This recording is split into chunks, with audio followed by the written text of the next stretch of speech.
नमस्कार, ज्ञान Sindhu coaching classes में आप सभी का स्वागत है।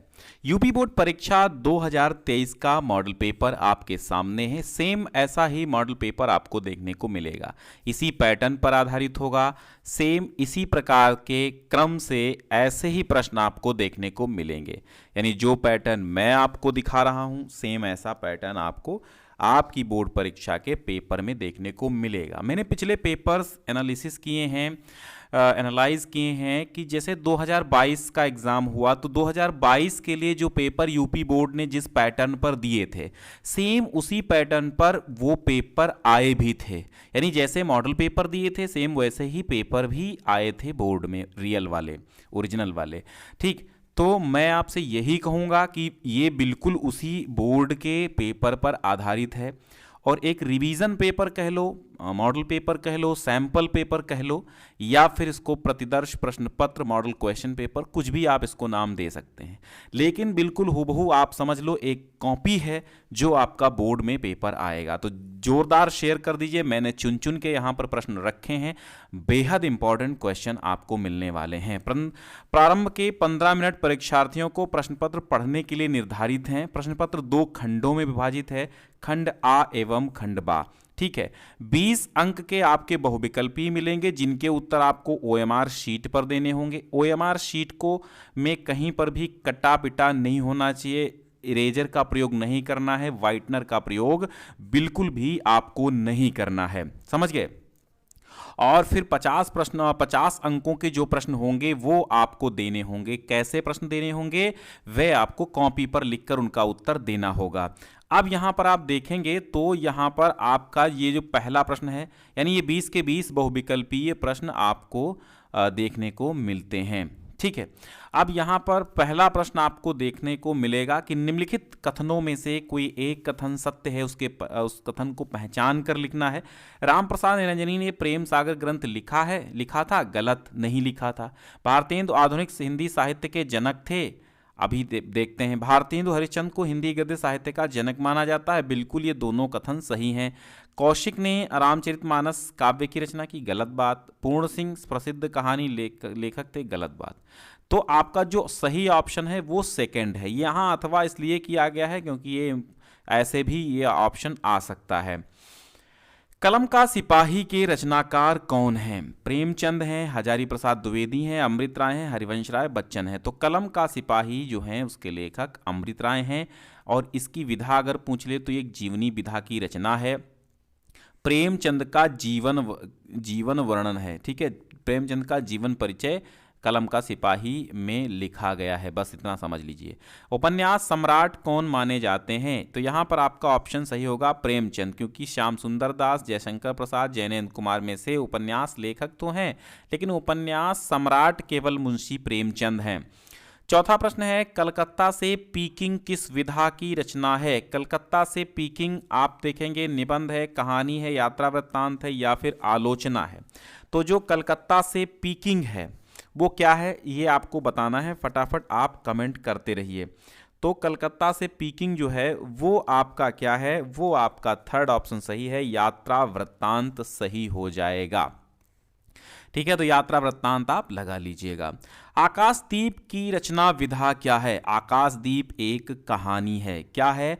आकाशदीप एक कहानी है। ठीक है, रीतिकाल का दूसरा नाम क्या है? रीतिकाल का दूसरा नाम श्रृंगार काल है। कहानी आकाशदीप है, तो ये कहानी तो है, लेकिन इस कहानी में जो है इसकी रचना किसने की है? तो ये आपकी प्रसाद यानी जयशंकर प्रसाद ने इस कहानी की रचना की है। रीतिकाल का दूसरा नाम श्रृंगार काल है और श्रृंगार काल के साथ साथ इसको कला काल भी कहा जाता है। ठीक है, क्योंकि रीति ग्रंथों का निर्माण यहाँ पर बहुत हुआ था। भक्ति काल की रचना कौन सी है? साकेत, विनय पत्रिका, लहर या फिर प्रेम माधुरी? तो भक्ति काल की रचना जो है वो आपकी विनय पत्रिका है, क्योंकि ये सब क्वेश्चन करा चुके हैं हम पिछले वीडियो में, तो आप वो भी देख लीजिए। पिछला वीडियो 135 प्रश्नों का जो संकलन है उसमें मिलेंगे सभी प्रश्न। तो विनय पत्रिका जो है किसकी लिखी हुई है? तुलसीदास की लिखी हुई है। एक बात और पूछ लेता, विनय पत्रिका किस भाषा में है? तो ये ब्रज भाषा में है, याद रखिएगा। और तुलसीदास की जो रामचरितमानस है वो अवधी भाषा में है। और मलिक मोहम्मद जायसी की जो पद्मावत है, ठीक है, पद्मावत है, ये भी आपका किस में है? ये अवधी में है। ठीक है, पद्मावत अवधि में है और जायसी की पद्मावत अवधि में है, साथ ही रामचरितमानस भी अवधि में है। प्रगतिवादी कवि नहीं है जयशंकर प्रसाद, सुमित्रानंद पंत, रामधारी सिंह दिनकर या फिर सूर्यकांत त्रिपाठी निराला। हम आपकी कमेंट नहीं पढ़ पा रहे हैं चूंकि ऑफलाइन मुझे ये वीडियो रिकॉर्ड करना पड़ रहा है, ठीक है, इसलिए आपकी कमेंट नहीं पढ़ पा रहे हैं। कमेंट आप करते रहिए, बाद में ऑफलाइन कमेंट हम देख के आपको मैसेज कर देंगे, ठीक है, रिप्लाई दे देंगे। प्रगतिवादी कवि नहीं है जयशंकर प्रसाद, सुमित्रानंद पंत, रामधारी सिंह दिनकर या सूर्यकांत त्रिपाठी निराला। तो प्रगतिवादी कवि कौन नहीं है? देखिए, क्रैश कोर्स आपको हिंदी का लेना है, डाउनलोड कर लीजिएगा, सारे चैप्टर वहाँ पर मिल जाएंगे। अगर आपको नहीं मिल पा रहा है तो आप अबाउट सेक्शन में दिए हुए नंबर पर व्हाट्सअप हमें करें, केवल व्हाट्सअप करें, कॉल ना करें कि आप हमें क्रैश कोर्स क्लास 10th का दे दीजिए, प्लेलिस्ट दे दीजिए अन्य विषयों की, तो मैं सब दे दूंगा, ठीक है, फ्री में, कोई चार्ज कहीं पर भी एक पैसा नहीं है। प्रगतिवादी कवि यहाँ से कौन नहीं है? तो जयशंकर प्रसाद नहीं है, क्योंकि ये हैं आपके छायावादी कवि, इसलिए जो है प्रगतिवादी नहीं है। सूरदास की एकमात्र प्रामाणिक रचना कौन सी है? सूरसागर है। सूरदास की एकमात्र प्रामाणिक रचना जो है वो सूरसागर है। सुभद्रा कुमारी चौहान का काव्य संग्रह कौन सा है? मुकुल है, त्रिधारा है, उन्मादिनी है, बिखरे मोती है। तो अगर हम काव्य संग्रह की बात करें तो वो मुकुल और त्रिधारा है। 10 का फर्स्ट आपका सही होगा। निम्नलिखित में करुण रस का उदाहरण जो है वो है ब्रज में बिरही लोग दुखारे, उद्धारक चाहे तो आवे यही रहे यह चेरी, बाने फहराने गहराने घंटा गजन के, राम नाम की लूट है लूट सके तो लूट। इन चारों ऑप्शन में से आपको करुण रस किस में दिखाई दे रहा है? तो ब्रज में विरही लोग दुखारे, यहाँ पर दुख की बात है और विरह की बात है, तो करुण रस यहाँ पर हो गया, ठीक है। रूपक अलंकार का उदाहरण कौन सा है? उषा सुनहले तीर बरसाती, पाहुन ज्यों आए हो गांव में शहर के, को घटिए ब्रखभानुजा वे हलधर के वीर, एक राम घनश्याम हित चातक तुलसीदास। तो इन चारों में से सही ऑप्शन आपका कौन सा है? तो पूछा गया है कि भैया आपको ये बताना है रूपक अलंकार, ठीक है। तो रूपक अलंकार है, तो रूपक आपको बताना है। रूपक अलंकार जो है वो एक राम घनश्याम हित चातक तुलसीदास, ठीक है, चातक रूपी तुलसीदास, ये आपका फोर्थ सही हो जाएगा, ठीक है। जीती जाती हुई जिन्होंने भारत बाजी, निजबल से बल मेट विधर्मी मुगल कुराजी, जिनके आगे ठहर सके जंगी न जहाजी, ये हैं वही प्रसिद्ध छत्रपति भूप शिवाजी। अब यहां पर आपको बताना है कि भैया इसमें कौन सा छंद है? तो हमने आपको बहुत बार इसको सुनाया है गा गा के, रोला छंद है ये। परि उपसर्ग से युक्त शब्द नहीं है, पर्यावरण, पर्यटन, परिचालक, परिंदा। यहां पर परिंदा नहीं है, बाकी सब में परि उपसर्ग लगा हुआ है। तद्धित प्रत्यय से बनने वाले शब्द क्या कहलाते हैं? तद्धितांत कहलाते हैं। तद्धित प्रत्यय से बनने वाले शब्द जो है वो तद्धितांत कहलाते हैं। 15 का थर्ड सही होगा। चतुर्भुज में कौन सा समास, चतुर्भुज में भुज का कौन सा समास विग्रह दिगु समास का उदाहरण है? दिगु समास का उदाहरण है, ये बताया गया है। पूछ क्या रहा है? चतुर्भुज का कौन सा समास विग्रह दिगु समास का उदाहरण है? 4 हैं भुजो भुजाएं, गलत। 4 भुजाओं का समाहार, 4 हैं भुजाएं जिसकी, तो यहां 4 भुजाओं का समाहार, इसमें दिगु समास है। निम्नलिखित में से तद्भव, निम्नलिखित में से जो है तद्भव शब्द है ब्याह, कुंजर, उत्साह, स्नेह। तो तद्भव तत्सम, देखो कुंजर, उत्साह और स्नेह ये तीनों तत्सम है, लेकिन ब्याह जो है वो विवाह का तद्भव है। अन्वेषण का संधि विच्छेद क्या होगा? तो अनुधन एषणम, यहां पर थर्ड सही होगा। नची में विभक्ति और वचन क्या है? यहां पर आपको बताना है फलेशु में, फलेशु में विभक्ति और वचन बताना है। फलेशु में सप्तमी विभक्ति का जो है आपका एक वचन है, ठीक है, सप्तमी का एक वचन है फलेशु, ठीक है। और सॉरी, सप्तमी का बहुवचन है भाई, यहाँ पर आपको सप्तमी का बहुवचन लिख लेना है, सप्तमी का बहुवचन फलेशु। मधुना में विभक्ति और वचन बताना है, विभक्ति और मधु मधु मधुना मधुने, तो विभक्ति और वचन बताना है मधुना में। मधुना में आपका पंचमी विभक्ति और एक वचन होगा। ठीक है। फिर खंड बा आपका आएगा वर्णात्मक प्रश्न होंगे। इन वर्णात्मक प्रश्नों के उत्तर आपको क्या करना होगा, इनको पढ़ना है, फिर उत्तर देना है। उपरोक्त गद्यांश का संदर्भ लिखिए। तो ये भारतीय संस्कृति से लिया गया है। ठीक है, भारतीय संस्कृति के लेखक आप जानते हैं कौन हैं, ये आपके डॉक्टर राजेंद्र प्रसाद हैं। रेखांकित अंश की व्याख्या, हमारी सामूहिक चेतना ऐसे नैतिक आधार पर टिकी हुई है जो पहाड़ों से भी मजबूत और समुद्रों से भी गहरी और आकाश से भी अधिक व्यापक है। ठीक है, तो इसकी व्याख्या सिंपल सा आपको कर लेनी होगी, बहुत सिंपल है। सेम ऐसे ही प्रश्नों मतलब जैसा लिखा है सेम इसी को ही अपने शब्दों में आपको ढालना है। ठीक है, तो आप कर लीजिएगा, कोई खास बहुत कठिन नहीं है, बार बार हमने कराया है। लेखक ने गद्यांश में क्या संदेश देना चाहा है, तो जिन हालातों में पढ़कर संसार की प्रसिद्ध जातियां मिट गईं, उनमें हम न केवल जीवित ही रहे वरन अपने आध्यात्मिक और बौद्धिक गौरव को बनाए रख सके हैं। ठीक है, तो लेखक ने संदेश देना चाहा है कि भारतवर्ष में ऐसे ऐसे हालात हुए हैं जिनमें पढ़कर के तमाम जातियां विलुप्त हो गईं और ख़त्म हो गईं, लेकिन हम भारतवासियों ने आज भी आध्यात्मिक और बौद्धिक गौरव को अपने बनाए हुए हैं। सिंपल सी बात, यहाँ पर आप सीधा सीधा लिखेंगे कि लेखक ने गद्यांश में क्या संदेश देना, एकदम सटीक मैं बताता हूँ। लेखक ने गद्यांश में अपनी सामूहिक चेतना और नैतिकता को बचाए रखने का संदेश दिया है, बस। ठीक है, सामूहिक चेतना और नैतिकता को बचाए रखने का संदेश दिया है। रेखांकित अंश की व्याख्या आप ऑटोमेटिक कर लेंगे, मैंने जब पाठ पढ़ाया है तो समझा दिया है।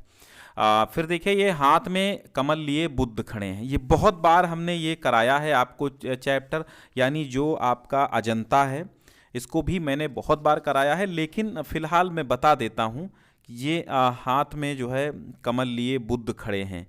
ठीक है, तो ये बहुत बार पूछा भी गया है, बहुत बार पूछा गया है कि मतलब हाथ में कमल लिए बुद्ध खड़े हैं और जैसे छवि छलकी पड़ती है, तो बहुत बार पूछा गया है और बहुत ही इंपॉर्टेंट है क्योंकि ये अजंता है। उभरे नैनों की ज्योत पसरती जा रही है, यानी ऐसा चित्रण किया गया है अजंता में कि बिल्कुल ऐसा लग रहा है कोई फिल्म चल रही, कोई मूवी चल रही है। और ये यशोधरा है वैसे ही कमलनाल धारण किए त्रिभंग में खड़ी है। त्रिभंग मतलब 3 जगह से टेढ़ी होकर तिरछी खड़ी है। दृश्य है महाविनिष्क्रमण का। यशोधरा और राहुल निद्रा में खोए। महाविनिष्क्रमण का मतलब ये होता है जब बुद्ध ने गृह त्याग किया था। गौतम दृढ़ निश्चय को पर धड़कते हिया को संभालते, और ये नंद है अपनी पत्नी सुंदरी का भेजा, द्वार पर आए बिना भिक्षा के लौटे भाई बुद्ध को जो लौटाने आया था और जिसे भिक्षु बन जाना पड़ा। बार बार वो भागने को होता है, बार बार पकड़कर संघ में लौटा लिया जाता है, उधर फिर वो यशोधरा है बालक राहुल के साथ। तो ऐसे चित्रण अजंता में आपको देखने को मिलेंगे। तो इसमें कुछ वर्णन करना ही नहीं है, सिंपल सी कहानी है। कहीं भी रेखांकित अंश की व्याख्या करनी हो तो सेम कर देंगे आप। ठीक है, तो अजंता भगवत शरण उपाध्याय द्वारा लिखा गया, आप संदर्भ लिख देंगे। रेखांकित अंशों की व्याख्या पूरी है, कर लीजिएगा, बहुत सिंपल है, यानी जो ज्यों का त्यों लिखना है क्योंकि इसमें कुछ व्याख्या ज़्यादा है नहीं। उपरोक्त गद्यांश में कहाँ के दृश्यों का चित्रण किया गया है, तो यहाँ पर अजंता के दृश्यों का चित्रण किया गया है, अजंता की गुफाओं के। ठीक है, दीवारों पर भित्ति चित्रों का जो है वर्णन किया गया। फिर है पुरते निकसी रघुबीर वधु, यानी ये आपका वन पथ पर से लिया गया है, और वन पथ पर के लेखक कौन है, तुलसीदास, और ये कवितावली में कवितावली से संग्रहित है। ठीक है, कवितावली से संकलित हैं। तो उपरोक्त काव्यांश का संदर्भ लिखिए, लिख देंगे। पुर से कौन निकली, रघुबीर वधु अर्थात सीता जी। मार्ग में 2 पग रखते ही क्या हुआ, 2 पग रखते ही माथे पर पसीने की बूंदें झलक आईं और उनके दोनों अधर व कपोल सूख गए। ठीक है, मेवाड़ केसरी देख रहा केवल रण न तमाशा था, वह दौड़ दौड़ करता था रण, वह मान रक्त का प्यासा था। चढ़कर चेतक पर घूम घूम करता सेना रखवाली था, ले महामृत्यु को साथ साथ मानो प्रत्यक्ष कपाली था। तो ये आपका कहाँ से लिया गया है, ये आपका हल्दी घाटी से लिया गया, और हल्दी घाटी के लेखक श्याम नारायण पांडे हैं। तो महाराणा प्रताप किसके विरुद्ध युद्ध कर रहे थे, महाराणा प्रताप अकबर के विरुद्ध लड़ रहे थे। महाराणा प्रताप के रौद्र रूप को किसके माध्यम से दर्शाया गया है, प्रत्यक्ष कपाली के यानी शिव के कपाली स्वरूप के माध्यम से दर्शाया गया है। और व्याख्या तो आपको बहुत बार बता चुके हैं। फिर आपका जीवन परिचय आएगा, प्रसाद शुक्ल और राजेंद्र प्रसाद, सूर, पंत और तुलसी, बहुत इंपॉर्टेंट है। और फिर आपका संस्कृत गद्यांश आएगा, ये भी ऑलरेडी हम करा चुके हैं वीरावीरण पूज्यते में। आप जो है आराम से इसको पूरा चैप्टर पढ़िएगा क्रैश कोर्स में। विश्व स्रष्टा ईश्वर एकेव, ये भारतीय संस्कृति से लिया गया है। फिर आपके श्लोक 2 आएंगे, 2 में से किसी एक का हिंदी अनुवाद देना होगा, ठीक है, ये भी सरल है। और फिर एक पाठ्य पुस्तक से दिया हुआ श्लोक आएगा, जो इस पेपर में नहीं आया वो लिखना होगा। फिर 2 प्रश्नों के उत्तर देने होंगे। प्रश्न एक ही वीडियो में सारे प्रश्न करा दिए हैं सभी चैप्टर्स के, और वो आप कर भी लेंगे, ठीक है। 70 प्रश्न हैं, 70 प्लस के आसपास, उसमें से ही आपके हर पेपर में मिल जाएंगे। फिर आपका खंड काव्य आएगा 5 नंबर में, और खंड काव्य में एक मतलब जो आपका चलता है आपके ज़िले में, उसमें से 2 में से 1 करना होगा क्वेश्चन बस। फिर 9 नंबर का आपका क्या आएगा, निबंध आएगा। और ये निबंध इतना इंपॉर्टेंट होते हैं, इस बार तो बहुत ही इंपॉर्टेंट है, पहले 7 नंबर में आता था, अब 9 में आता है, ठीक है। अब 9 में आएगा इस बार, तो निबंध के 9 नंबर नहीं जाने देना है आपको। चलिए ये पेपर यहीं पर समाप्त करते हैं, फिर मिलते हैं अगले पेपर के साथ। तब तक के लिए नमस्कार।